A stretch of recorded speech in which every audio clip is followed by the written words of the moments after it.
quite like this notion that we have a place, hopefully, where when we're feeling steady, when our social connection system is kind of more active, or our soothing system is more active, then we're kind of in a place where we feel okay, maybe even safe, where in this safer place we have the potential to connect to other people and feel that sense of interconnection. So it's where kind of our empathic sense can become active, and where we can also grow and learn. So where there's that sense of we have the capacity to meet challenges with a degree of steadiness and to grow into new situations, new relationships, new ways of doing things. This window of tolerance, though, is dynamic. So our capacity to kind of be okay with what's happening is variable. And there are times when we get um, kind of start to move out of that, things start to become too much.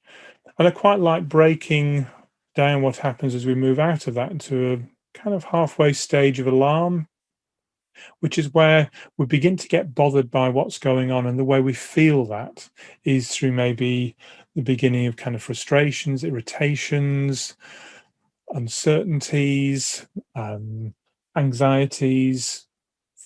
That becomes more and more dominant in our awareness until we get to a point where if that kind of increase of what we find stressful or difficult just carries on, we get triggered into a a state of panic, a state of overwhelm, can be rage, but just what takes over these survival reactions that are designed to keep us safe. So they're designed to be protective, and they may be helpful in the very short term, but they can become stuck, repetitive habits that get triggered in situations which aren't so useful. And what we might see in phobic reactions would be a classic kind of way of understanding that, where something may have been meaningful at the beginning of the development of those reactions, but they start to get a momentum where we get triggered into these protective, instinctive reactions just taking over and hijacking us while they're active. If the level of overwhelm continues, we may feel unsafe to do things like our fight or flight type reactions, which underpin the alarm and panic states. And this is where we start moving into shutting down, with maybe a kind of intermediary stage of just feeling kind of less here, cut off. We're kind of feeling distant, maybe a bit dreamy, maybe kind of not fully present.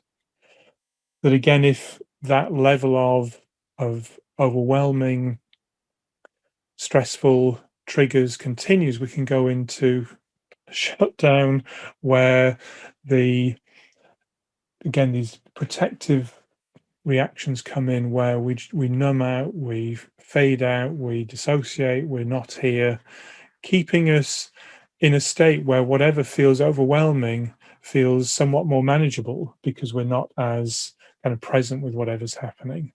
And again, maybe really helpful in moments of kind of profound trauma when they're first happening. But if that becomes a repetitive behavior that starts to generalize into all kinds of other areas of our lives, then it can mean that we become chronically disconnected to what we're experiencing.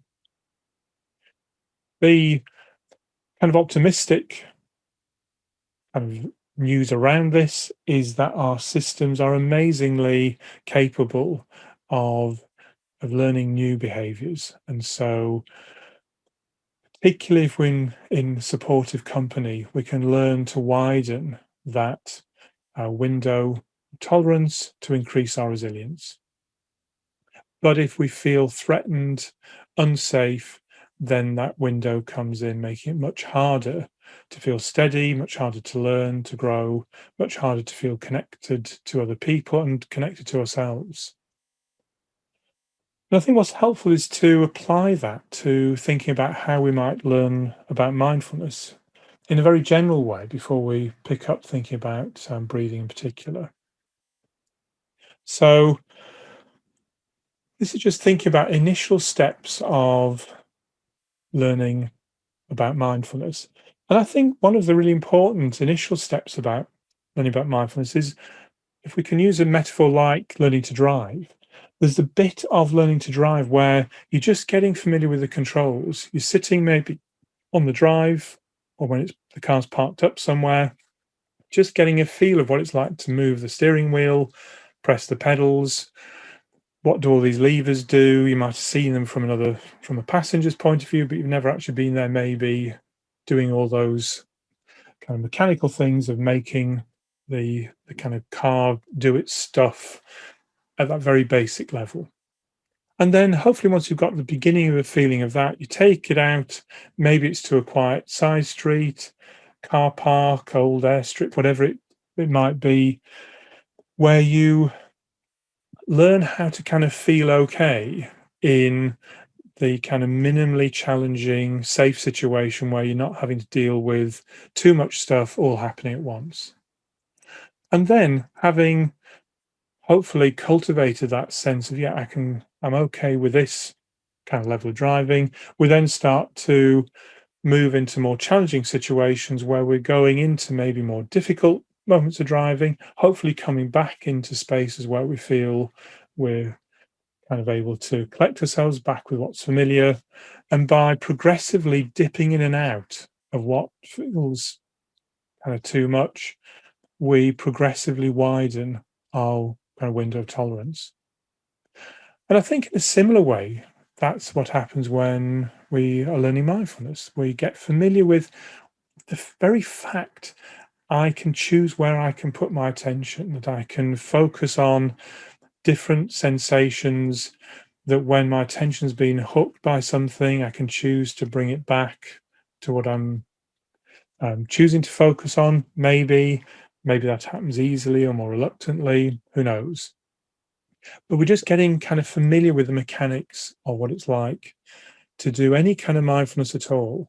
And I think what's really helpful at that point is having really vivid, really distinct anchors for our attention. So we can see what it's like to have our attention focused on this particular part of what we're sensing, which then means when our attention moves away into maybe thinking or some other sensory experience, there's a clear contrast between where we were choosing to have our attention and where our attention ended up when it wanders off, getting hooked by something.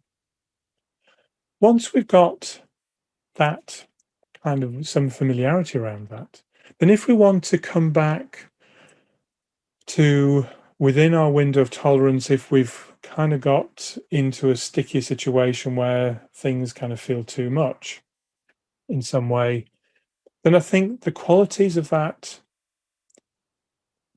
focusing anchor that we're using to practice on become really important, that again they're vivid. So if, for instance, my attention's got really caught up in ruminating thoughts, brooding, fretting thoughts, or maybe I'm kind of disappearing kind of into a kind of half here state, having a vivid focusing anchor means even when I'm off in those thoughts, even when I'm kind of drifting off a bit, maybe there's still a little bit of a sensation of that vivid anchor around for me.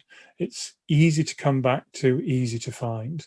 Whereas if it's a vague anchor, then I may just lose complete track of that in the midst of whatever kind of difficult experiences may be happening. I think other important qualities, though, are that that anchor is neutral or pleasant. So that when I bring my attention back to it, I'm not having to use distress tolerance as a skill to focus in on that particular sensation.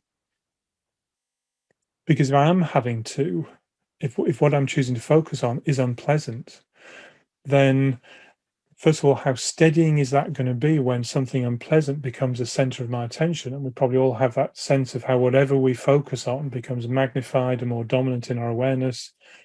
The useful kind of common experience around that is how if you're watching something on telly and it gets a bit too scary, or you just don't want to kind of see what's there. It's like that Doctor Who thing of hiding behind the sofa. You might be able to cope with listening, but can you cope with actually seeing what's on the screen? So we can modify our emotional state by choosing kind of what we're perceiving. And if what we're perceiving is threatening, then that may be really quite something to try to steady yourself with something that feels um, unpleasant, even distressing, that in the background, if you're not consciously aware of it, is probably going to be triggering your stress systems.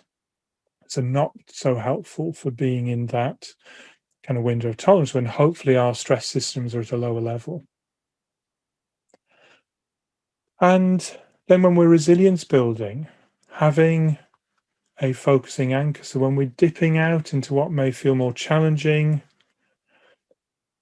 how do we bring ourselves back to steadiness? Now, at some point, it may be there's elements like self-compassion, our cultivation of more open awareness are going to come into the mix here in terms of how we may feel more and more able to stay with what feels difficult, but still having an anchor that welcomes you back, that is vivid, makes it maybe feel more easy to take greater risks in terms of moving into what may feel more difficult or staying with what may feel more difficult with a sense of, yeah, that steadying anchor is still with me. So, thinking about that, I think it's really useful just to take a pause and to say, so if we're helping someone learn about what it is to be mindful, are we thinking about why we're choosing the particular mindfulness practice we've chosen with the particular focusing anchors that become available with that practice? And are we giving people choices around what they find vivid and what they find steadying in that particular context? Excuse me. Mm. I think this is where we come into notions of what person centered mindfulness might be like, where we're giving people options, we're really prioritizing people's capacity to make their own choices about what they choose as their focusing anchor.